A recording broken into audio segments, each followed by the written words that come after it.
जय हिंद दोस्तों। तो सबसे पहले आपको रिपब्लिक डे की हार्दिक शुभकामनाएं।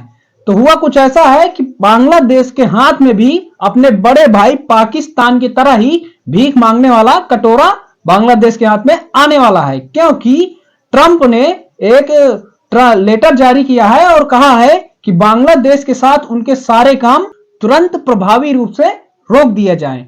और उन्होंने जो बांग्लादेश को ऐड मिलते थी यूएस की तरफ से उसको भी कट कर दी है और रोक दी है। तो अब जो बांग्लादेश में यूनुस गवर्नमेंट है, जो बिना इलेक्टेड गवर्नमेंट है, अपना मनमानी तरीके से बांग्लादेश में रूल कर रही है। जब से शेख हसीना बांग्लादेश से बाहर इंडिया आई हैं, तो वहां पर मनमानी तरीके से अपने तरीके से हिंदुओं पर इतना अत्याचार, फालतू के प्रोटेस्ट और इंडिया की इतनी विरोधी बातें और इंडिया के तिरंगे का आपने देखा हो कितना अपमान किया और बहुत ही इंडिया विरोधी सेंटीमेंट्स वहां पर पनप रहे हैं। और जो वहां की पार्टी है तो वो बहुत ही ज्यादा मतलब यूनुस वाली, वो बहुत ही ज्यादा जो इंडिया का एंटी इंडिया हो रखी है। तो इस सब पर पानी फिरने वाला है और यूनुस सरकार के हाथ में फिर से एक बड़ा ही मांगने वाला कटोरा आने वाला है, जो कि अपने बड़े भाई के नक्शे कदम पर चल रहा है और बहुत ही घनिष्ठता दिखाई जा रही है पाकिस्तान बांग्लादेश की। तो जो यूनुस सोचते थे कि अब पैसा ही पैसा होगा, क्योंकि यूएस की तरह से इनको धड़ाधड़ ऐड दी जा रही थी। आपको ये जान के हैरानी होगी कि 2023 में $10 करोड़ इनको दिया गया था यूएस की तरफ से ऐड की तरीके कि ये अब यूएस की तरफदारी करेंगे। और 2024 में भी इनको $9 करोड़ दिए गए थे। तो जो बांग्लादेश में अभी ये तख्ता पलट हुआ था और शेख हसीना को वहां से उनकी सरकार गिरा के यूनुस जबरदस्ती अपना वहां पर रूल चलाने लगे, तो ये सब यूएस का ही कराया था, जो कि जो बाइडन करवा रहे थे अपने जो उनका एशिया का संभालने वाला वो डोनाल्ड लू था उनके द्वारा करा रहे थे। क्योंकि इन्हें सेंट मार्टिन जो आइलैंड था बांग्लादेश का वो चाहिए था, क्योंकि वहां पर अपना मिलिट्री बेस बनाता यूएस, और जो बाइडन ये सब करवा रहे थे। तो अब वो सब क्योंकि जाने वाला है, क्योंकि जो यूएस है वहां से बाइडन भी जा चुके हैं और यूनुस को लगता था कि बाइडन ही दोबारा आ जाएंगे पाकिस्तान के कहने पर कि ट्रंप जीतने इतने वाले हैं नहीं।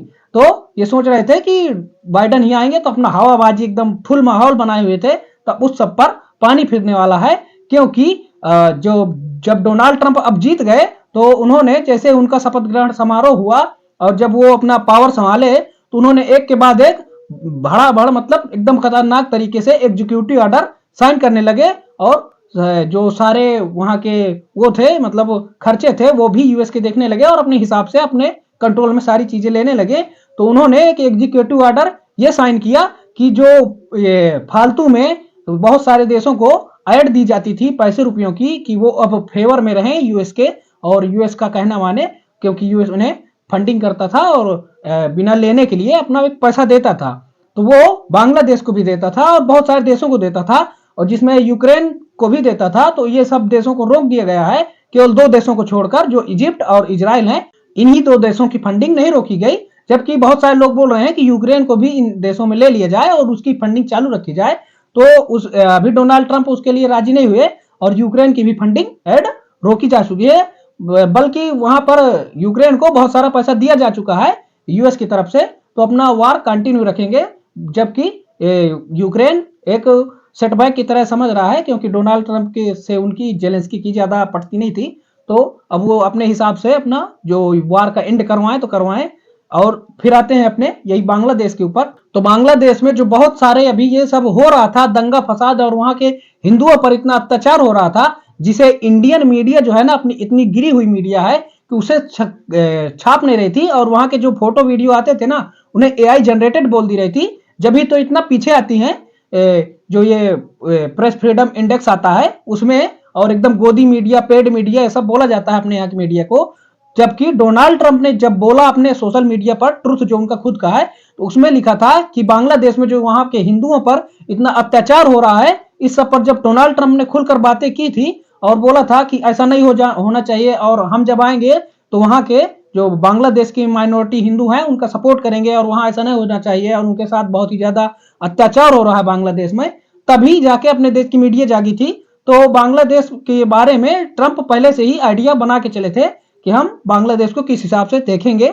और अब क्या हुआ है कि शेख हसीना की पार्टी बांग्लादेश आवामी लीग ने शेख हसीना की ही तरफ से ट्रंप को एक लेटर लिखा है और उसमें लिखा है कि शेख हसीना आपको याद करती हैं और आपकी पिछली टर्म में कैसी मीटिंग होती थी, कैसे मुलाकात होती थी और आपका कितना अच्छा व्यवहार था बांग्लादेश के प्रति, ये सब शेख हसीना याद करती हैं। और अब जब दूसरी बार आपकी प्रेसिडेंसी आई है, दोबारा टर्म हुआ है आपका और आप फिर से यूएस की कमान संभाले हुए हैं, तो आपसे बहुत ही ज्यादा आशा लगाए बैठी हैं शेख हसीना। और क्योंकि ये आपके ही विश्वस्त थे और आपके ऊपर काफी आसरा लगाए बैठे हैं कि फिर से बांग्लादेश के एक बार हालात सुधरेंगे और फिर से बांग्लादेश एक बढ़िया और स्टेबल कंट्री बनेगा। और ये सब आशाएं आपसे लगाई गई हैं। उन्होंने ऐसा मतलब पत्र में लिखा और डोनाल्ड ट्रंप को भेजा है।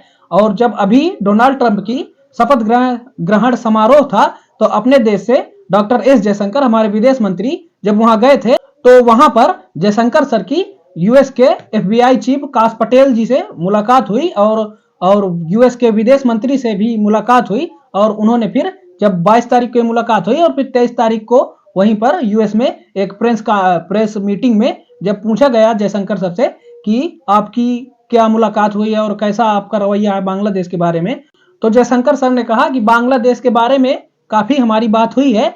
तो इससे ये साबित होता है कि बांग्लादेश के बारे में इंडिया काफी करीब से मॉनिटर कर रहा है, अपने इंटरेस्ट को ध्यान रख के, और कितना सोचता है कि अपने रीजन में शांति बनी रहे। जबकि यहीं बांग्लादेश में यूनुस जैसे आ जाते हैं और वहां की उल्टी सीधी कमान संभाल लेते हैं और अपने मन का वहां पर रूल चलाते हैं।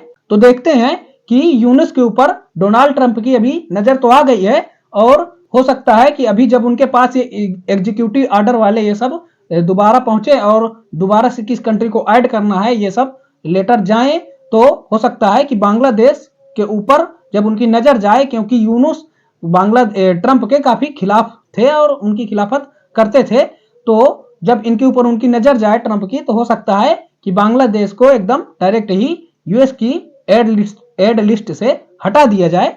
तो देखते हैं आगे क्या होता है। इनके हाथ में कटोरा अभी आ रहा है और यूनुस और बांग्लादेश के हाथ में परमानेंट पाकिस्तान की तरह कटोरा आ जाए, फिर ये दोनों भाई मिलकर मांगे आपस में।